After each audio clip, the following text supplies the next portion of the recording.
다 읽었습니다. 안녕은 선생님 어떻게 4장까지 읽으면서 요나에 대해서 뭐 머릿속에 떠오르는 게 있습니까? 별거 아닙니다. 그냥 가끔 빼먹는 백순천님 떠오르는 게 뭐 있습니까? 저희 모습하고 다를 것 같아서 자, 오늘은 요나서 마지막 두 가지만 요나서의 하나는 패러디 그리고 요나서에서 생명을 얼마나 소중하게 여기는가 이 문제를 결론적으로 좀 말씀을 드리도록 하겠습니다. 그 패러디라는 말 어떤 걸 그냥 익살스럽게 뭐 풍자한다고 할까 가끔 우리도 어떤 정치 패러디를 보면서 웃고 또 그 속에 들어가 있는 그 뭐 촌철살인이라고 할까 요나서를 읽어보면 1장, 2장, 3장, 4장을 읽어보면서 참 여러 가지 생각이 들죠. 요나서를 얘기하면서 이 느네웨를 구원하는 이 구원의 문제 한때 이제 이 구원이 교회에만 있다. 이게 80년 특히 90년대 엄청나게 신학적인 논쟁을 했습니다. 결국 이 신학적인 논쟁에서 뭐라고 할까요?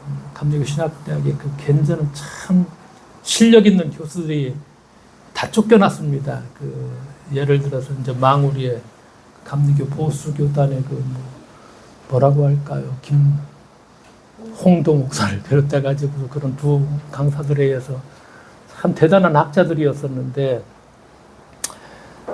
변선한 교수도 참 강의 잘하는 분이십니다. 대단한 분이신데 교회 밖에 구원이 있다 없다 이 문제를 가지고 거의 2000년대 초반까지도 이제 결국 논쟁을 벌였지만 뭐 정통 기독교 혹은 뭐 복음주의를 얘기하면서 뭐 교회 말고는 구원이 없다 교회 안에만 구원이 있다 이렇게 결국 결론이 났습니다.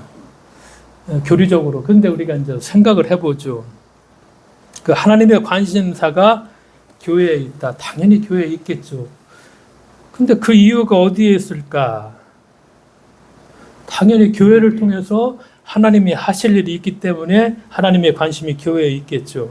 그런데 하나님은 교회 자체의 운영에만 관심을 두시지는 않는다는 것이죠. 우리가 구약 성서의 가장 중요한 이스라엘 백성들에게 하나 밑바탕이 뭐 바탕이라고 해도 되고 기둥이라고 해도 되고 삶의 근거지가 뭐죠?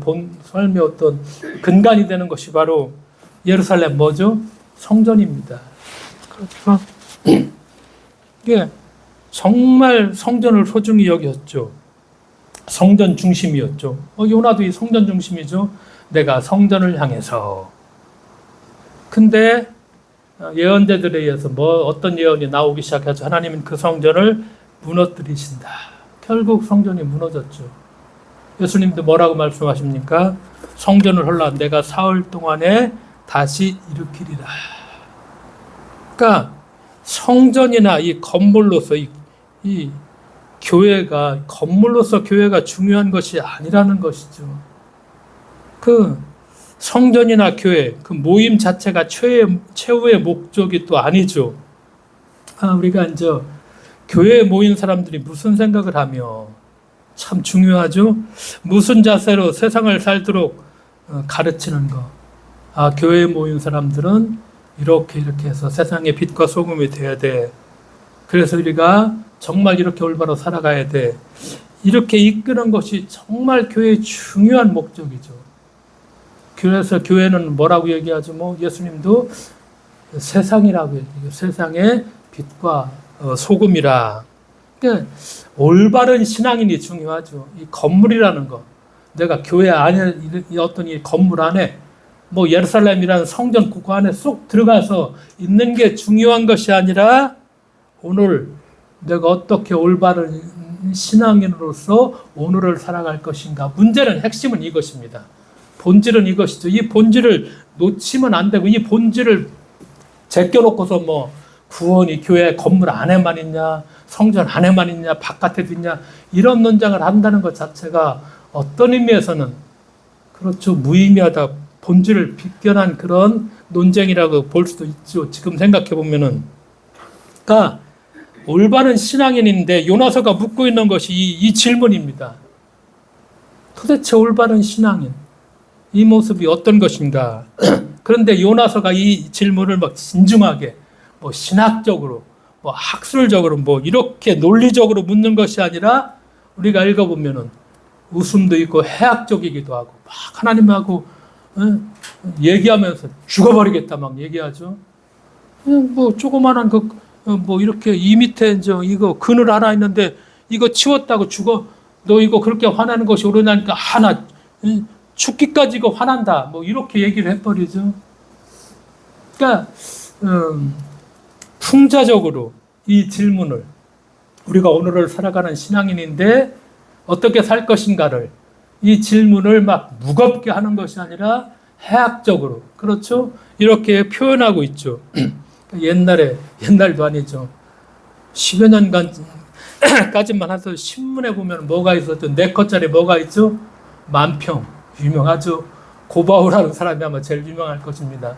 그럼 제일 먼저 우리는 뭘 봤죠? 만평을 딱 보면 아 이게 중심이구나.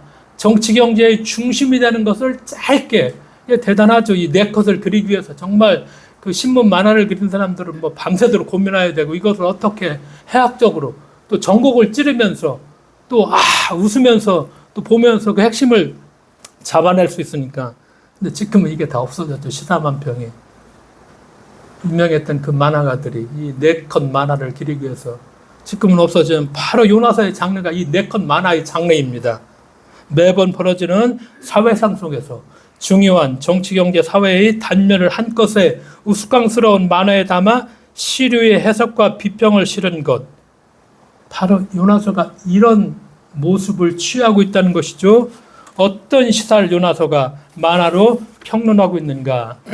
당연히 요나서의 패러디의 주인공은 구약시대 예언자 요나죠. 말씀드렸던 것처럼 요나는 북이스라엘 여로보암 2세 때 활동했던 예언자인데 열왕기하 14장 25절에 딱 한 줄 나오죠. 여로보암 2세가 영토 확정을 하는데 그 영토 확정을 후원해줬던 예언자가 바로 이 요나입니다. 그렇다고 해서 이 요나와 요나가 100% 일치하는 건 아니죠. 그렇지만 여기서부터 출발을 합니다. 그러니까 요나는 아미떼의 아들이다 이렇게 얘기를 하죠. 누구누구의 아들이란 히브리어 이런 표현은 알만한 가문, 그래도 대단한 가문이라는 이런 어떤 표현이고 그가 속해 있는 집단의 이름 혹은 추구하는 질문을 암시하기도 합니다. 그러니까 구약의 인물들이 우리가 보는 것처럼 이름이 하나씩 주어집니다. 그러면은 그 사람이 살아갈 인생의 모습을 함축적으로 담고 있는 예가 많죠. 우리가 잘 알고 있는 것처럼 모세는 어떤 뜻이 있죠? 물에서 건짐받은 자. 이게 모세의 첫 번째 이름입니다. 물에서 건짐받은 자라고 이렇게 표현을 하죠. 그러니까 모세는 그의 이름처럼 이스라엘 백성들 이집트에서 탈출시킬 적에 앞에 뭐가 있죠? 홍해바다가 있잖아요. 거대한 바다죠. 근데 그 바다에서 이스라엘 백성들을 어떻게 구원시키죠. 홍해를 둘러 갈라서. 그래서 이스라엘 민족을 구원하죠. 그러니까 이름의 의미대로 살아가는 인생. 그래서 우리가 뭐 발뒤꿈치를 잡았다, 또 열국의 아버지다, 뭐 여러 가지 이름의 뜻이 이렇게 주어지죠. 그러니까 요나는 아미떼의 아들이다. 그러니까 아미떼가 뭐냐? 진리라는 말입니다. 말씀드렸지만 진리라는 말이야. 그러니까 요나는 진리의 아들인 셈이야. 그 이름이 함축하는 것이 진리라는 거야. 그러니까 요나의 인생은 진리를 추구하고 진리를 수호하고 진리대로 산다는 의미가 담겨져 있죠. 근데 문제는 여기서 요나가 이렇게 진리를 신봉하는데 진리를 추구하는데 그 진리가 하나님이 기뻐하시는가? 이 문제입니다.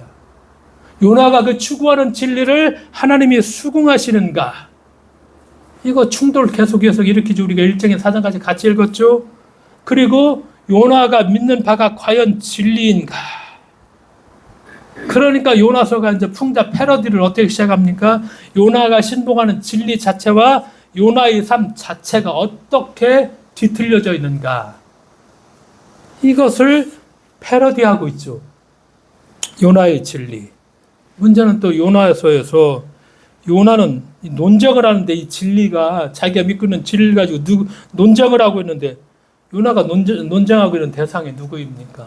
세상 사람들이 아니죠. 누구와 논쟁하고 있죠? 하나님하고 논쟁하고 있어요. 요나가.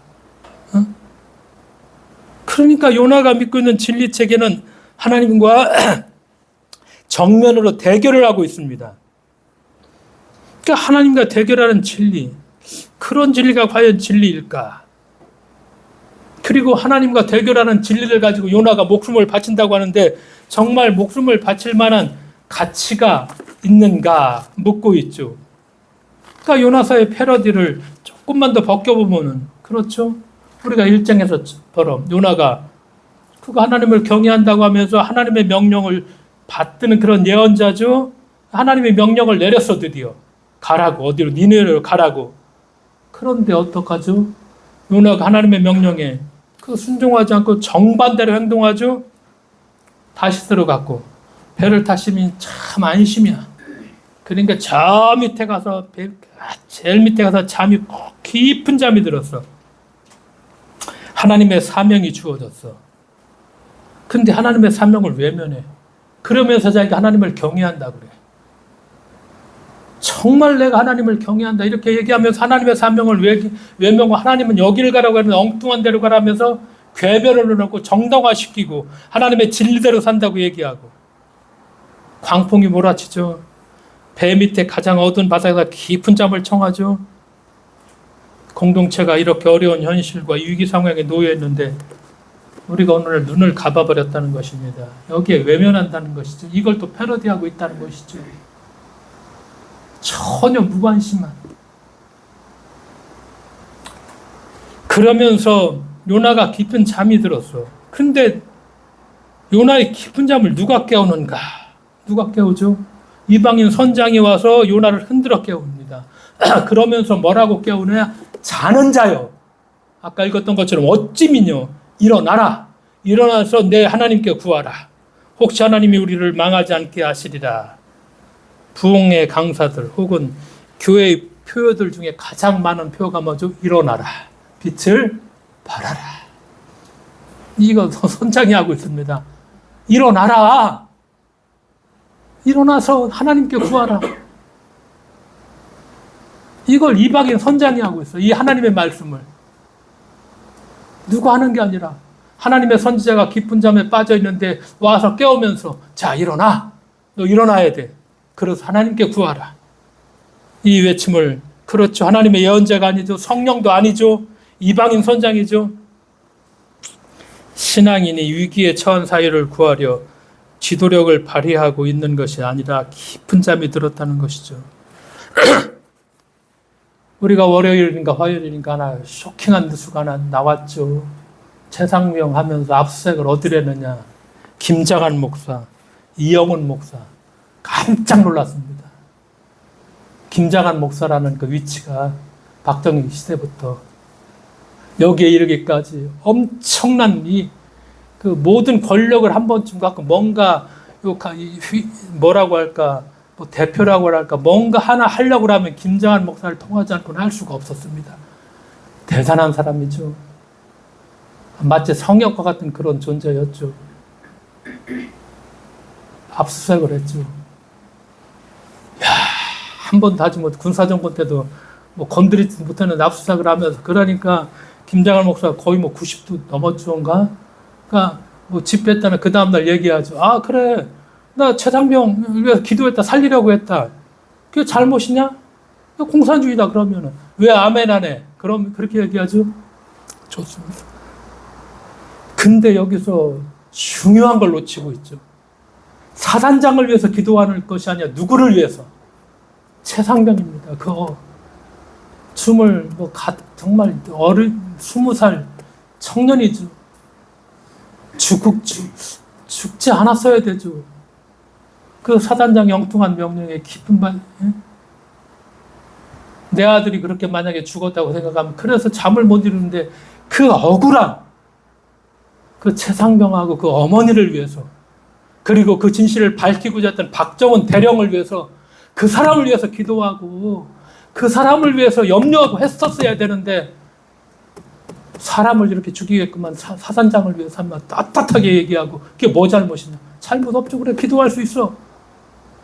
그러나 목사의 본질이 무엇인가. 저렇게 억울하게 그렇죠. 아들에 의해서 생각지도 못하게 저 물에 빠져 죽어 있는데 당연히 목사라면 가서 위로해야죠. 가서 기도해야죠. 걱정하지 말라. 희망을 주고 우리가 도와줄게. 요나의 상황을 이 장면을 보면서 요나가 생각났습니다. 요나가 지금 이 짓 하고 있구나. 사람 살리라고 하는 게 어디 엉뚱한 데로 내팽개 도망쳐놓고 잠 쿨쿨 자고 있고 이방인 서막에서 막 깨우고 있고 네가 지금 뭐 하는 거냐고 지금 얘기하는 그런 상황들. 선원들 사이에서 이제 제비를 뽑으니까 요나가 뽑혔죠. 선원들이 이제 드디어 묻죠. 세워놓고서 너가 누구냐? 너가 도대체 어떤 사람이냐? 그러니까 요나가 자기 정체성을 밝혀야 될 시기가 왔죠.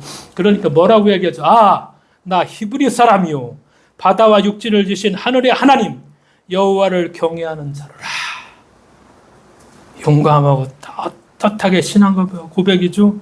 어디 한 군데 흠잡을 수 없는 선언문처럼 들리죠. 맞는 얘기죠. 이 고백만 보면은 흠잡을 수 없는 신앙 고백이죠.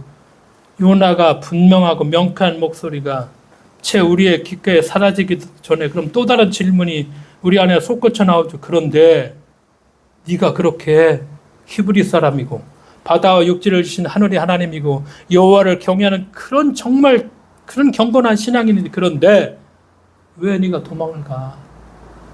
그렇게 고백해놓고 왜 하나님의 사명은 내 팽개쳐버리고 하나님의 얼굴을 안 보려고 끝까지 다시 쓰라는 대로. 그러니까 네가 정말 하나님을 경외하는 사람이 맞냐? 너 어떤 사람이야? 말과 행동이 전혀 다르죠. 말만 옳으면 무엇인가? 기독교인들이 86, 90 지금까지 듣는 얘기가 아 기독교인들 말만 잘하는 사람. 좀 말만 잘하는 사람. 요즘 그런 얘기도 안 해요. 더 이상 기대할 게 없으니까 기독교인들한테 이제 그 얘기도 안 해. 한때는 그 얘기 참 많이 했었는데 저 기독교인들은 말만 잘한다고 했는데 요새는 그런 얘기도 안 하죠. 왜? 그런 희망도 이제 다 떨어져 버렸어. 이제 관심이 없어졌다니 그만큼.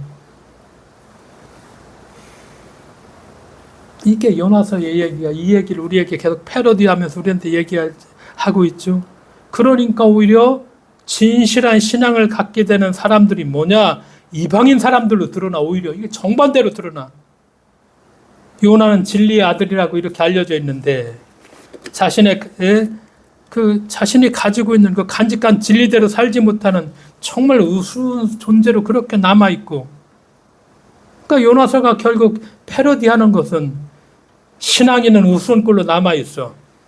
오히려 이방인들이 성실하고 정직하게 현실에 대해서 대처를 잘하고 그리고 오히려 이 사람들이 요나를 깨우기까지 하면서 이 사람들이 정말 신앙인이 아닌가 그러면서 우리에게 묻고 있는 거예요. 우리가 믿는 진리가 무엇인가? 내가 하나님을 믿고 있고 그리스도를 믿고 있고 그래서 우리는 그 진리대로 산다고 하는데 이 진리를 팽개치고 내 멋대로 내 고집대로 그렇게 살아간다면 그 진리가 무슨 소용이 있는가? 그러면서 우리가 요나와 다른 것이 무엇인가? 이 질문을 요나서가 오늘 우리에게 하고 있죠. 그러면서 또 하나 이 요나서가 뭐라고 생명의 소중함을 또 다루고 있다는 거예요. 좀 넓게 말한다 뭐 생명신학이라고 가지고 표현할 수 있을 수도 있고. 그러니까 성서는 뭐 결국에는 생명의 문제가 중심이죠. 근데 성서가 관심하는 생명은 인류의 생명은 물론이고 자연과 생태계의 보호와 회복도 같이 포함하고 있다는 거. 이걸 요나서의 메시지가 또 우리에게 주고 있다는 것입니다. 우리가 1장을 읽었죠. 큰 폭풍이 일어나죠. 배가 파산의 위기에 처했죠. 이런 큰 폭풍 앞에 인간의 이기와 문명이 무력화된다는 거예요. 이걸 또 얘기하고 있죠. 전 세계 엄청난 산불이 났죠. 캐나다, 미국, 호주, 그렇죠? 엄청난 산불이 났습니다. 홍수, 인도와 파키스탄뿐만 아니라 그렇죠. 그런데 가뭄 거기에 더해서 이제 공포죠. 여름이 우리에게는 이제 공포입니다. 이 뜨거운 여름을 우리가 어떻게 살아갈 것인가? 현대 문명이 무력화하죠. 그렇죠. 우리가 요나서에 보면 대자연의 힘 앞에 인간의 상전을 위해서 잘 갖춰놨던 모든 물건을 다 던져버려. 무용지물에 해서. 배 안에 있던 걸 던져버리죠. 그래도 광풍은 그대로 불어. 그러니까 문명의 산물이라는 거, 문명의 어떤 이기라는 것이 이 자연재해 앞에서 무용재물이 돼버리죠. 순식간에 그냥 쓸어버리죠. 한 인간이 바로 섰더라면은 대자연의 순순히 길을 열어주었죠. 우리가 요나서에 보면은 그 대자연의 주인이신 하나님이 그 길을 막을 이유가 없죠. 그러니까 요나가 어떻게 행동하냐에 따라서 행동 방향과 움직임에 따라서 1장에 보니까 환경과 생태계가 정상적으로 움직여. 근데 요나가 예를 들어 비정상적으로 행동하니까 생태계, 자연이 광풍이 몰아쳐. 비정상으로. 폭풍으로 움직여 바뀌어져 버리죠. 그거를 또 보여주죠. 그러면서 요나를 바다가 그렇게 막이 광풍이 몰았을 적에 범인이 요나요. 바다에 던져버리니까 광포함이 딱 잔잔한 바다가 돼버리죠. 자연과 인간, 하나님이 다스리신 이 세계 무대에서 두 배역이 바로 인간만이 아니죠. 자연과 인간이죠. 두 배역입니다. 자연을 보면은 하나님이 지목한 완악하고 무책임한 이 교주주의자죠. 이런 요나를 색출하고 징벌하는 대행자가 바로 자연. 하나님은 그 자연을 들어서 요나를 이렇게 색출하고 징벌하면서 요나가 옳은 길로 가게끔 이렇게 만들어버리죠. 한반도가 산과 들, 바다와 강 모두 정상이 아니죠. 모두 인간이 뿌린 재앙의 씨앗들 때문에 중병을 앓고 있죠. 누군가를 색출해내려고 무서운 폭풍과 가뭄과 산불이 타고 있다. 이런 생각도 하게끔 되고, 이 어려운 환경 속에서도 미국이란 나라, 트럼프라는 나라는 우리가 보는 것처럼 자기네 나라의 이익을 위해서라면 가차 없이 깡패짓이 아니라 강도짓도 하고, 지금 그런 상황이 있잖아. 이 위기 앞에 어떻게 좀 더 좋은 세계를 같이 만들어갈 것인가를 그 거대한 뭐라고 할까 큰 나라들이 고민하고 생각하는 것이 아니라 어떻게 해서든지 더 빼앗아서 내 나라 좀 더 배불릴 수 있나. 여기에 도덕도 없죠. 정의도 없고 아무것도 동맹이고 뭐고 하나도 없잖아요. 갖고 와라 이거잖아요. 갖고 와라. 냉엄한 현실이죠. 재난의 현장에서 우리가 보는 것처럼 문제의 요나는 어디서 무엇을 하고 있나. 자연과 생명들은 인간 사회를 잘 감싸고 있죠.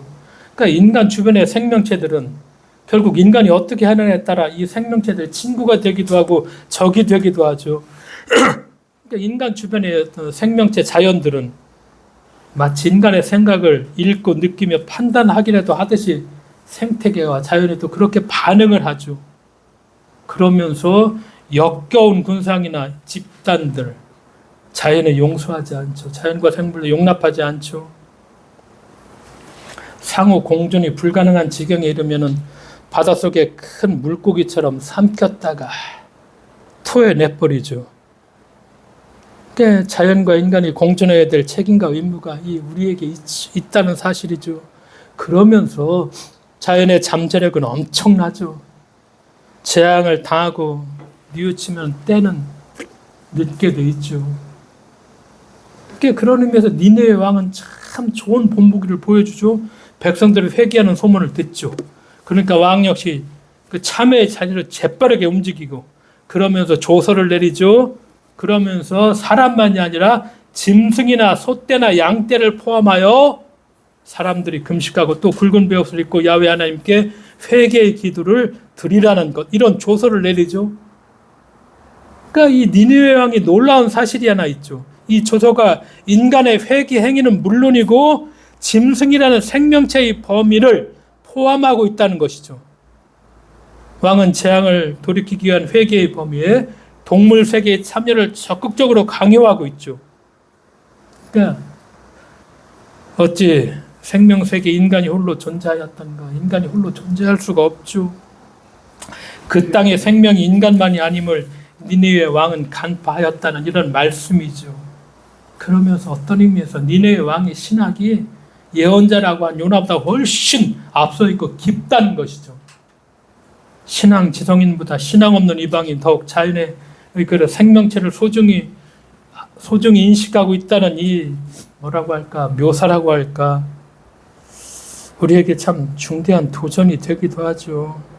왜냐하면은 요나서에서 생명을 소중히 여기는 이 생명신학을 구현하려는 니느웨 왕의 마음과 생각은 아주 작은 생명체라도 긍휼히 여기시는 하나님의 마음과 닮았죠. 뭐 요나는 비교도 되지 않죠. 여기에서 지구상에는 이렇게 인간만 존재하는 것이 아니라 인간과 더불어 사는 수많은 생명체들, 우리는 고백하죠. 모두가 다 하나님의 피조물이다. 우리는 매 순간 이것이 하나님의 피조물이라고 매 순간 이렇게 고백하는데, 이런 생태계를 지키고 보존하는 데는 우리가 불신자들보다 훨씬 더 뒤쳐져 있다는 얘기죠. 이 얘기도 요나서에게 우리에게 하고 있다는 것입니다.